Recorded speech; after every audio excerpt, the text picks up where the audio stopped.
Good afternoon, ladies and gentlemen. Welcome to the Barometer Readings Monthly Conference Call.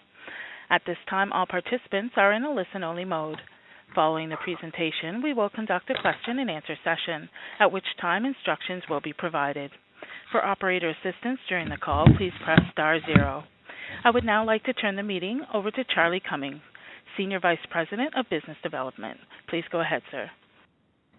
Good afternoon, everyone, and welcome to our monthly call. It's something we look forward to every month, to be able to share our views and observations and the actions we're taking in the portfolios. Dave is with us today, and we'll be discussing not only the breadth models, but of course the actions that we're taking in the portfolios. As you know, the year began with the markets selling off over the first couple of weeks, and we took action to defend the portfolios. However, our overall outlook has always remained bullish. The evidence continues to stack up to build a stronger case for a constructive equity market. And Dave's going to discuss some of these observations and discuss different ways that you can participate in these markets. And at the end, we'll stop for questions. So with that, I'll hand it over to Dave. Great. Thanks, Charlie. Hey, folks. Great to have you on the line today. As Charlie mentioned, I think everybody's very aware that we have been pretty bullish since what we believe was the beginning of a new secular bull market at the end of 2012. What is a secular bull market? A period where the asset class in question gets revalued over a period of many years, driven by some structural shift in the environment. In this case, we believe one of the big driving factors is relatively low-priced and plentiful energy. And in a secular bull market, certain industries benefit for a long period of time. You get very long, extended rallies.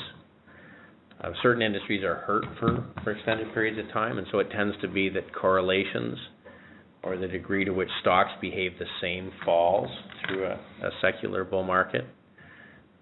The rallies are significantly longer. The drawdowns are significantly shorter. Doesn't mean they're not sharp and steep, but they're over quickly. And there's lots of opportunities to make money. And, you can do that a number of different ways. But our view is if you can be tactical and target those industries or themes that are benefiting from the shift, and you have the wherewithal to stay in them as long as they're working, then you can do quite well. The big risk in a secular bull market is getting shaken out by analysts who would like to tell you that based on valuation, things are expensive relative to the previous year or the previous 2 years. In a secular bull market, multiples expand for a long period of time. And what is expensive today gets more expensive tomorrow. The other risk in a secular bull market is getting shaken out and then waiting for a big pullback to get back in. Often they don't come when you'd like them to. So our basic premise is that, as everybody knows, globally we saw some weakness through the spring of last year, led by concerns around China and emerging markets and some of the European countries that were close to the Chinese economy. And they weakened through the summer. U.S. got dinged a little bit. Market rallied globally through the fall. And then things rolled over again October, November for the rest of the world, and finally the U.S. get hit in December and January. So at the beginning of February, there were several very significant senior strategists talking about the end of the cycle and talking about the potential for heading into a bear market, which I can understand given the fact that over the last 15 years, every 3-4 years, there has been a significant haircut for the market. But we just simply believe we are now in a different kind of environment, one where markets behave quite differently and you need different tools.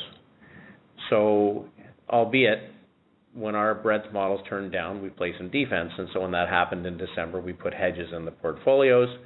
Our portfolios were largely focused in the U.S. And thankfully, went through January, February, pretty muted volatility. But that leads us to sort of where we are now. Models turned back up in the second week of February. I believe that what I've seen over the last couple of months proves out the fact that was a correction in a bull market. Interestingly, it was virtually identical to the first correction in the bull market of the 80s. It happened 2.5 years into the bull market. 1983, you had a 12% pullback over 7 months. Lots of people were concerned that the initial early stage of the bull market was failing. And the market turned and rallied, close to 150% in the next 2 years. And the first correction in the bull market of the 50s and 60s happened in 1953, and the market rolled over and fell 9% or 10% over about 7 months. And the wholesalers can actually provide you with these charts. They're quite compelling. And at the point where people were prepared to throw in the towel and that the cycle was over, the market turned and rallied again well over 100% in the next 2 years. Those big rallies are driven by the fact that people are so negative, they're so underinvested in equities, and many cases are so short that they're trapped and they're forced to chase the market. And I truly believe that that is where we are today. We have a great chart that tracks NYSE breadth readings and shows that in 20 years, there have been 5 significant entry points where breadth, or the percentage of stocks performing well, got to below 30%. So you have where we got to February the 9th at 20%. You have to go back 5 years before that to October of 2011 to have hit that same level. That was the bottom of the European debt crisis. Before that, you have to go back to March of 2009. We all know what was going on then. Before that, you had to go back to March of 2003, the bottom of the technology stock tech wreck. And before that, the fall of 1998, the Asian currency crisis. Now, maybe this is the one time of the 5 that it's not a good entry point, but of my 55 years of data, almost 60 years of data I have, there's only a few, and you have to take advantage of them. So in the NYSE, breadth turned higher in the second week of February, and one by one, markets around the world followed. As it stands today, of all the markets we track, only 2 have negative breadth readings. Globally, over 50% of stocks are now in uptrends. Those numbers are slowly expanding. So not only do we have breadth expanding in equities in the U.S., but around the world. Not only do we have breadth expanding in lots of geographic regions, it's across market cap. We are no longer in just a mega cap rally. We are in a market where large cap, mega cap, mid cap, and small cap are participating. Across sectors, each of the major S&P 500 sectors are now trading above rising 200-day moving averages. Very simple measure of long-term trend. The S&P 200-day moving average is rising, and it's above the 200-day, of course. Yesterday, the 50-day moving average for the S&P crossed the 200-day in what they call a golden cross. So breadth in sectors is positive. And then, interestingly, there is diversity of style working. Value-oriented sectors and growth-oriented sectors both participating in this rally. So here's the nice thing about a secular bull market. They last a really long time, and you can be late and still make a ton of money. It's great to be there right off the bat, and I'm happy that in many of our portfolios we got fully invested right away. But that's the beginning. The other thing that's nice is as breadth expands, it gets easier to make money. Think about throwing a dart at a board. If 20% of the board was your target, you got less chance of hitting something good. If 50% of the board is your target, it gets considerably easier, and so on. In a bull market, leadership is persistent. So sectors that work tend to work for a long time.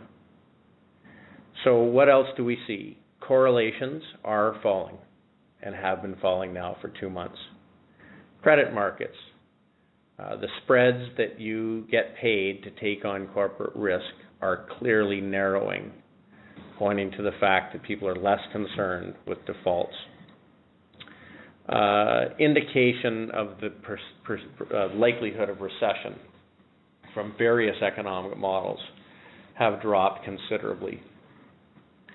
So the backdrop is improving. I think it's interesting that here we are in the middle of earnings period. Corporate buybacks are out of the market because of their blackout periods. Quarterly earnings periods have been remarkably volatile over the last couple of years as companies go dark with news. And really, up to today, we've seen very little volatility. So there are buyers under the market. As of January, there was more short interest in the NYSE than at any time in the last 20 years, including the worst point of the crisis in 2008. The percentage of bullish advisors as of January the 20th was 17%, a reading not that low since the week after the crash in 1987. Now, I've yet to see a bear market that started with everybody pre-positioned short and negative. When bear markets start, people are overly bullish, overly invested, often extended, and that's what forces an unwind. I think things are going the other way. So there's a number of themes that are working in this market. Last year, over 80% of the return in the market was coming from a small handful of stocks. Today we're in a different story. The leadership going into the correction was technology and consumer discretionary, and up until October, healthcare. Those three sectors have returned to leadership. Certainly some parts better and some parts worse, but lots of targets. Outside of that, though, we have a couple of notable changes. I think it's not lost on anybody that beta, commodities, basic materials, emerging markets also are participating. And while the early stages might have been considered short covering, we're well beyond that now. And we have some reasonably clear themes in place there, not the least of which is precious metals and gold. Now, bull markets can come for lots of reasons, but very often they happen during a reflation of an asset class. And it's possible that the golds are pointing to reflation. So on that theme, on the basic materials and energy and emerging markets theme, we've had a view for a couple of years that we began a secular bear market for those things. And I just want to square the circle on that. If you were to take a picture of the Nikkei in Japan in the period between 1989, when the market peaked, and 2012, when we believe it bottomed, despite being in a structural bear market, there were 7 50% plus rallies along the way. Now, call it what you will, 50% is a significant move. It's certainly tradable. But they may well have been retracement rallies within the context of a longer-term down market. I think that's likely the case for commodities and emerging markets. But in the short run, there's opportunity there. So we do have some energy exposure, we do have some basic materials exposure, and we certainly have exposure to precious metals really across our portfolios for the first time in 2.5 years, and have had since early February. The third major theme in the market has been dividend growth, and that's relevant for both our income strategy and for our equity strategies. There clearly is a persistent theme in high-quality dividend growth. And that's interesting as well because, of course, not everybody's prepared to sell their bonds and buy Google and Tesla. They may be interested in buying something that's a little bit more stable. So this is a market that really has something for everybody. I think that as it goes on, leadership will become clearer, and it may be that we will become more targeted as we go along. But in the meantime, things look attractive. Now, from a currency perspective, huge downdraft over the last couple of years in Canadian dollar. Divergent strategies in our mandates. Our income mandate, which we've always seen as a low-risk strategy for a low-risk investor, we felt it wasn't appropriate to take a binary bet on currency and be unhedged last year. That cost us money last year, almost 6%. Having said that, this bounce in the Canadian dollar is not hurting us either. So that mandate is likely to continue to be currency hedged. The other mandates are not. They're dynamic. And for much of last year, they were unhedged. We have been hedged against US dollar, since February, anywhere between 75 and 100%. And until we see something change negatively on energy or basic materials, it's likely that we are going to remain hedged in the near term. So what are the key drivers we're watching right now in this market? One of the big headwinds for the S&P 500 last year was the impact that a very strong dollar had on S&P 500 earnings, revenues that were coming from overseas. That seems to be changing. US dollar certainly has backed off against almost all world currencies.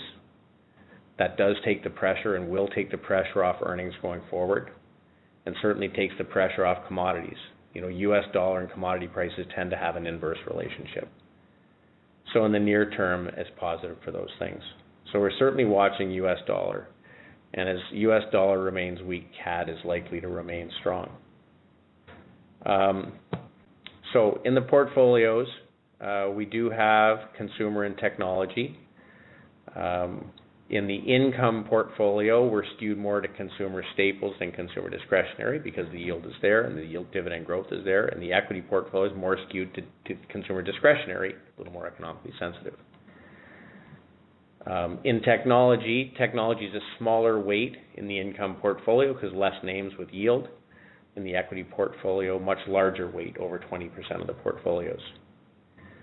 Golds are about 15% of the equity portfolios, which is a very significant change over the last couple of months, I think for good reason.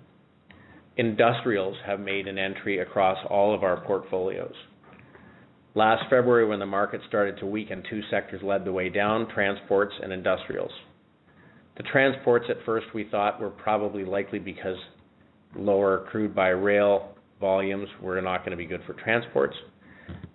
But then ultimately the industrials sold off as well. They are leading in this rally. So industrials look very attractive to us. Within consumer, home building and home improvement are a sector that looks very interesting and showing real strength. Not only companies like Home Depot, but Sherwin-Williams and some of the builders. And then it was pointed out to me over the last 6 weeks that it's very hard to have a significant rally without financials. And as everybody's seen in the last 10 days, the financials have lit up, both in Canada and in the U.S. U.S. corporations, U.S. banks reporting earnings that were less than stellar, and stocks rallying sharply on the day. So we've liked financial technology for some time, companies like Fiserv and Visa. But banks, investment banks, and asset managers have found their way into the portfolio. And then healthcare that rolled over in October has reestablished itself, and it's specifically more devices, companies like J&J, Edwards Lifesciences, but also managed care like United Healthcare, and pharmaceutical like Bristol Myers. In the materials, some of the building materials are very interesting, like Vulcan materials. And on the growth front and technology, some of the internet-related names like Facebook and Amazon. So I think it's a very interesting time. When we run our screens, there are lots of things to do. There's lots of sectors and themes to focus in. I think that this rally is likely to have very significant legs. And as of yesterday, despite the rally we've seen in this market, there is still $1 trillion short in the market. So the market has a way of not letting people back in when they get stuck in a view. Pension funds, we believe, have significant rebalancing they're going to have to do between fixed income and equities. And we know private clients are underweight. So our work is very positive. Now, that's our view, and that's how we're positioned. If that were to change, we're very happy to play defense if it's required. We're known for that. But I think something you haven't heard a lot from us about is that there are times when people feel cautious that we see it as our job to do the uncomfortable thing and say it's time to put the pedal down a bit. It's easy to say the market's rallied a bunch, so we got to wait for a pullback. I don't agree with that. It's possible this market could consolidate sideways. It's possible it could pull back a couple of percent, but we think that it's unlikely, and we think that there's a lot of people will remain frozen out. So we are suggesting topping up equity exposure where you can find it. In our mandates, our equity pool and fund, I think, are really well positioned. Now, we started that equity strategy in the 90s in a bull market. And the bull market with low correlations and being targeted, we were able to make a lot of money. Relative strength strategies work well in a bull market because the themes are persistent. In the period between 2000 and 2012, we did fine. Equity strategy made a little over 10% a year, but less outperformance because the themes were not that persistent. I would suggest we're back in a world where we're going to see persistent themes.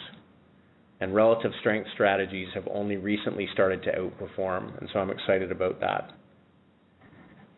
The other pool that I would suggest taking a look at for those that can is a pool we've developed over the last 5 years and incubated without doing a lot of marketing on, and that's the global macro portfolio. So if our belief is having as many buckets as possible or as targets is a good thing, global macro is a pool that can invest in any asset class. It can be long and it can be short. We use our top-down models to target expanding breadth, and then we express it using ETFs as the securities. So there's no business risk. It's a portfolio of 40 or 50 positions. And here's what we found. In 5 years, we've had roughly 1/3 of the volatility of the market in that mandate. It's returned about 8% a year over the period, but if you took out the very first year, where I would argue we were learning a little bit, the last 4 years, so far this year, it's up about 11%. Last year was up 10, the year before that, 16, the year before that, 19. I think it's really well positioned for this environment, and we'd be happy to share more information about it. It's only about a $70 million pool. So as we sit, it'll be interesting to see the end of the earnings period.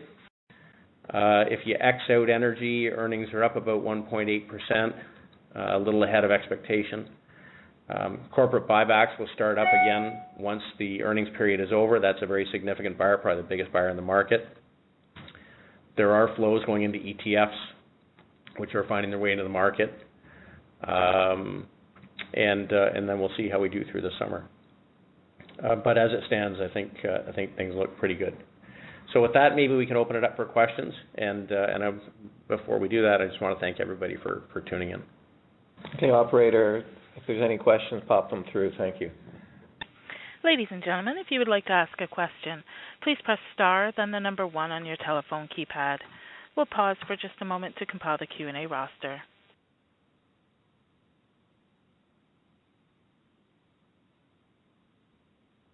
Again, if you would like to ask a question, please press star 1 on your telephone keypad.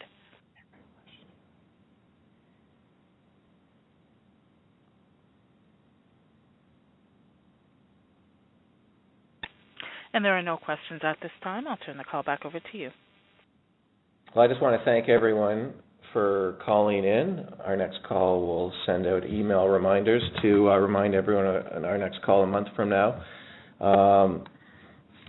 It has been an interesting market, and Dave highlighted some of the changes and some of the additions, such as adding in utilities, industrials, some energy and precious metals across the portfolios. The global macro portfolio really is the purest form of our process, and the other pools participate in similar themes to similar degrees.